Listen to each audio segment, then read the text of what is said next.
ഒരു ഷർട്ട് ഇടിക്കട്ടമ്മ. എന്താ പിന്നെ വിശേഷം? നീ എന്ത് വിശേഷം ചോദിക്കാണ്ടിരുന്ന എന്തോ? എന്നിട്ട് ഇപ്പൊ രാവിലെ കണ്ട ആൾക്കാർക്ക് എന്തെങ്കിലും വിശേഷം ചോദിക്കണ്ട? 67% ചാർജുള്ളൂ കേട്ടോ രാവിലെ. എനിക്കിങ്ങനെ വിശേഷം ചോദിച്ചോ. അതേ മുട്ട കഴിച്ചത് മൊത്തം ബെഡ്ഷീറ്റില്ല. അത് എന്തുട്ടാ കുട്ടി നീ കാണിക്കുന്നത്? മുട്ട വായല്ലേ തന്നെ എന്തുവാ? എനിക്കറിയാം. രാവിലെ എന്നെ ദേഷ്യം പിടിപ്പിക്കാനാണ് അവന്റെ സ്വഭാവം, അവന്റെ പരിപാടി.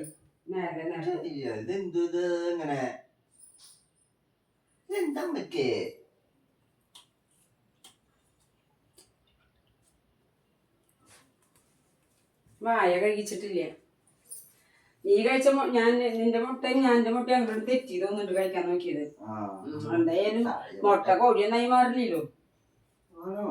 പുഴുങ്ങിയ മുട്ട കോഴിയായിട്ട് മാറും. മുട്ട കോഴിയായിക്കാർക്ക് സുഖമായിരുന്നു. പിന്നെ മുട്ട കഴിഞ്ഞിട്ടില്ലേ കോഴി അറിയില്ലേ? മുട്ട അട വെച്ചിട്ട് കോഴി അട വെക്കാൻ തന്നെ മുട്ട വിരിയിക്കാൻ വെക്കണ അട വെക്കാന്ന് പറയാ. മുട്ട അട വെക്കാന്ന് ഒരു ലാംഗ്വേജാ, അല്ലെങ്കിൽ തിന്നണ അടയല്ല. മുട്ട അട വെക്കാന്ന് പറഞ്ഞാൽ കോഴി അതിന്റെ മീതെ ഇരിക്കും. അപ്പൊ അതിന്റെ ചൂടുകൊണ്ട് ആ മുട്ട വിരിഞ്ഞ് കോഴിക്കുട്ടിയാവും. കോഴി വിരിഞ്ഞിട്ട് ഇങ്ങനെ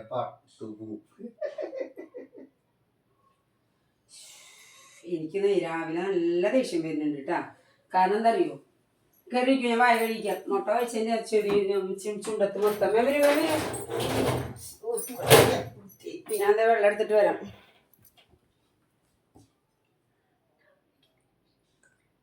നമ്മക്കാകെ ദേഷ്യം വന്ന ദിവസം എന്തിനാണാവോ? എനിക്കറിയില്ല എന്തിനാ ദേഷ്യം വന്നേന്ന്. വെറുതെ ഓരോന്ന് പറയാ ഞാൻ. കേട്ടി വരണ്ട. വെറുതെ. പിന്നെ എന്താ പിന്നെ വിശേഷം?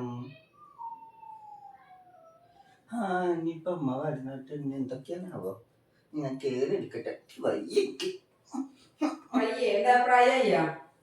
എന്താ വയ്യായ കുട്ടിക്ക്? ഞാൻ അത് പറയണ്ട. ആശുപത്രി കൊണ്ടുപോണ വയ്യായിക്ക്? എന്താ വയ്യായി? എന്താ വയ്യായ? മടിന്ന് പറഞ്ഞൊരു വയ്യായ. എന്നിട്ട് അവര് കൊടുത്തിട്ടില്ലേ അമ്മ? അവൻക്കറിയില്ല. നീ എന്തിനു കരിപ്പ് കാണിക്കണേ? എന്നെ കരിപ്പ് കാണിക്കണ്ട കേട്ടോ, ഞാൻ പറഞ്ഞേക്കാം. കരിപ്പ് കാണിച്ചേക്ക് ദേഷ്യം വരും. അറിയട്ടെ അവരെവിടെയാണെന്നൊന്നും. സാധാരണ അമ്മയാ കൊണ്ടുവരാല് പുറത്തിട്ട്. എന്നിട്ട് അവരെന്നോട് ചോദിച്ചു ഞാൻ എന്താ പറയാ? ഞാൻ ശ്രദ്ധിച്ചിട്ടില്ല. എന്താടാ ആദ്യത്തേക്കൊണ്ടിരിക്കണേ? എനിക്കിന്ന് വൈകുന്നേരം തിരുവാതിര കളി ഉണ്ടെന്ന് അറിയില്ലേ? അപ്പൊ എനിക്ക് കൊറേ കാര്യങ്ങൾ ചെയ്ത് കൊടുക്കാണ്ട് ഭയങ്കരക്കുല്ലോ. അപ്പൊ നീ അത് അഡ്ജസ്റ്റ് ചെയ്യണ, നീ അനുസരിക്കണം. അയ്യോ മുട്ട നീ വായിൽ വെച്ചിരിക്കുന്നു. പകുതി മുട്ട പുൽക്കുഴി തുപ്പിയില്ല. എന്തുവാ എന്തിനീ ഇങ്ങനെ? ഇതെനിക്ക് ഇതിനൊരു പുൽക്കുഴി തന്നെ പറഞ്ഞ വായിൽ വെച്ച് തുപ്പാനല്ല കേട്ടാ. പൊട്ട സ്മെല്ല് വരും വായിൽ വക സംഭവങ്ങൾ ഇരുന്ന കഴിക്കുമ്പോഴുള്ള സ്വാദല്ല സ്മെല്ല് വരുമ്പോ. അങ്ങനെ വാങ്ങൂ നീ എന്റെ. നിനക്ക് എന്റെ നടി കിട്ടാറില്ല. തുളച്ചാറ് ചോദ്യങ്ങൾക്ക് അറിയണം. എന്റെ നീ തപ്പിച്ച തല്ലൊക്കെ വാങ്ങിക്കുന്നു. ഇതൊക്കെയാണ് എന്റെ ഹോബി. ഇങ്ങനെ ഓരോന്ന് ചോദിച്ചോണ്ടേ ഇരിക്കുക. ഇതാണ് എന്റെ ഹോബി. എത്ര വേഗം മനസ്സിലായേ? എന്നെ പേരെടുപ്പിച്ചോണ്ടിരിക്കാന്നാണ് അവന്റെ ഉദ്ദേശം. ഓരോന്ന് ചോദിക്കല് മാത്രമൊന്നുമല്ല കേട്ടോ, എന്നെ ഇങ്ങനെ ദേഷ്യം പിടിപ്പിച്ചോണ്ടിരിക്കും, എന്നെ പേരെടുപ്പിച്ചോണ്ടിരിക്കും. ഇത് എന്നെ അവന്റെ സ്വഭാവം. ഒന്നാ ടാബ് ഒന്ന് ചാർജ് ചെയ്യാന്ന് രാവിലെ ഓർമ്മിപ്പിച്ചോട്ടെ. ചീലിയ ഒക്കെ ഞാൻ ഓർത്ത് ചെയ്യണം. എന്നിട്ട് എന്താ അമ്മയ്ക്ക് എന്താ നിങ്ങൾ ചോദിച്ചോണ്ടിരിക്കും. അതിനെപ്പോഴും ഒരു അമ്മ കിട്ടിയത് അവന്റെ ഭാഗ്യം. അവന്റെ സകല കാര്യങ്ങളും A to Z ഞാൻ ചെയ്തു കൊടുക്കുന്നുണ്ട്. ഞാൻ ദേഷ്യപ്പെടാറുമില്ല. പക്ഷെ ചില സമയത്ത് എന്റെ കൺട്രോള് പോവുകയാണേ കൊരങ്ങന്റെ. എന്താ പൊന്നോ മറിഞ്ഞിട്ട് എത്ര നേരമായി? നീ എന്താ കാര്യം പറയുമ്പോ വേറെ കാര്യങ്ങൾ പറയണേ? ഞാൻ മറന്നുപോയി. മനുഷ്യനായത്. നീ മനുഷ്യനാ? ആഹാ ഇപ്പൊ പുതിയ അറിവ് എനിക്ക് നീ മനുഷ്യനാന്നുള്ളത്. ഞാൻ മനുഷ്യനെ വിചാരിച്ചിട്ടില്ല നിന്നെ. ഒരു പ്രത്യേക ഒരു സൃഷ്ടിയാന്ന് വിചാരിച്ചേന്.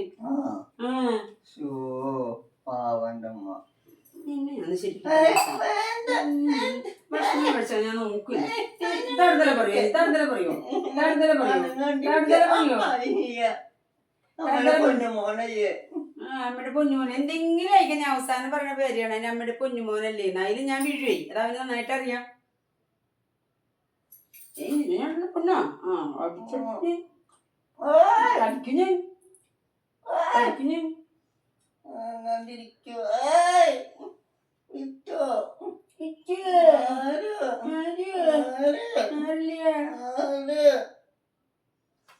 കോരങ്ങൻ ചെക്കൻ കോഴി കോഴിമുട്ടയാവോ ഇതെന്ന് ചോദിച്ചാൽ കോഴിമുട്ടയാവോ അട അടിയിരിക്കുന്ന പറഞ്ഞേ മുട്ട അടയായി മാറൂ പുതിയ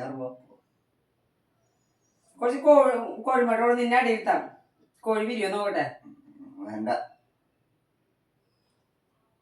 ജീവനെ കോഴിയെ മൂക്കടിച്ച് ചപ്പാത്തിയാക്കും. എന്നിട്ട് പറുത്തോ എന്നിട്ട് ഉണ്ടാക്കി കഴിക്കാനാ എനിക്ക് കഴിക്കാൻ നിന്നെ മൊത്തത്തിൽ ഇടിച്ച ചപ്പാത്തിക്ക് ഞാൻ കഴിക്കും. ഈശ്വര മനുഷ്യനെ ചപ്പാത്തിയാക്കാൻ വരെ പറ്റൂലേ കാലം പോണപ്പോക്കേ എന്തൊക്കെ ലോകത്ത് നടക്കണ എന്റെ ദൈവേ. എങ്ങനെ എനിക്ക് ദേഷ്യം വരാതിരിക്കുക ഇന്നല്ലൊക്കെ അവന്റെ വർത്താനങ്ങള്. നീ ദോശയാക്കാനൊക്കെ പറ്റുമോ ചോറാക്കാനൊക്കെ പറ്റുമോ മനുഷ്യനെ? ഞാൻ പോയി 9:30 നേരം കുറച്ച് പണികളുണ്ട് കഴിഞ്ഞ് വന്നിട്ട് വേണം മൈലാഞ്ചി ഒക്കെ ഇടണം. നേരം കിട്ടുമെന്ന് അറിയില്ല. എന്താ മൈലാഞ്ചി എന്ന് പറഞ്ഞ അർത്ഥം? വേണ്ട വേണ്ട സോറി വേണ്ട വേണ്ട വേണ്ട വേണ്ട വേണ്ട വേണ്ട ഒന്നുമില്ലട്ടോ. കയ്യിൽ എന്റെ ട്രൗസറിന്റെ ഉള്ളിൽ ഞാൻ ഒന്നും ചെയ്തിട്ടില്ല. അപ്പോഴേക്കും ഏതാണ്ട് നമ്മൾ പിച്ച പോലത്തെ വേദന എടുത്തതിന്റെ ഉള്ളിയാ. നിന്നെ പിച്ചയാ നിന്നെ ഞാൻ പിച്ചയാ നിന്നെ ഞാൻ പിച്ചയാ പിന്നെ നീ വേദനിക്കണ പറയാ വെച്ചേ നിന്നെ പിച്ചയാ പിന്നെ എന്ത് വേദനിക്കണ പറയാ കാണിക്കണേ. വൈകുന്നേരം തിരുവാതിര കളിയുള്ള കാരണം വൈകുന്നേരം വീഡിയോ പിടിക്കാൻ സമയം ഉണ്ടാവില്ല. ഓരോരു ഭയങ്കര വിഷമമായിരുന്നു. എൻ്റെ അമ്മമാർക്ക് എന്നെ കാണാൻ പറ്റുമോ എൻ്റെ രാജ്യമിക്ക് എന്നെ കാണാൻ പറ്റില്ല അമ്മയ്ക്ക് വിഷമാവും എന്നൊക്കെ പറഞ്ഞിട്ട് എന്നോടുള്ള സ്നേഹത്തിനായിട്ടും കൂടുതൽ സ്നേഹം ഇപ്പൊ രാജ്യമ്മോടാട്ടോ അവന്. കണ്ടില്ലേ ഞാൻ അത് വിഷമിച്ചാൽ വെച്ചിട്ടാണ് ഇങ്ങനെ ഹീന്ന് കാണിക്കുന്നത്. അപ്പോൾ ഇന്നത്തെ വീഡിയോയുടെ വൈൻഡപ്പ് ചെയ്യാണ്. എനിക്ക് കുറേ കാര്യങ്ങൾ ചെയ്ത് തീർക്കാനുണ്ട്. ഈ കുരങ്ങൻ്റെ ചില സമയത്ത് വർത്തമാനങ്ങൾ കേട്ടോണ്ടല്ലോ അവർ കയ്യിലും കാണില്ല വയ്യായിരുന്ന പിന്നെ ദൈവത്തിൻ്റെ നിങ്ങളോട് ഒരു കുഴപ്പമില്ല. ചില സമയത്ത് തന്നെ അടിച്ച് കൊല്ലുമ്പോൾ തോന്നും. പക്ഷെ ചെയ്യാൻ പറ്റില്ലല്ലോ. ഞാൻ തന്നെ കൺട്രോൾ ചെയ്യാം. അത്ര തന്നെ പറ്റുള്ളൂ. കണ്ടില്ലേ ചിരിക്കണേ. Okay bye.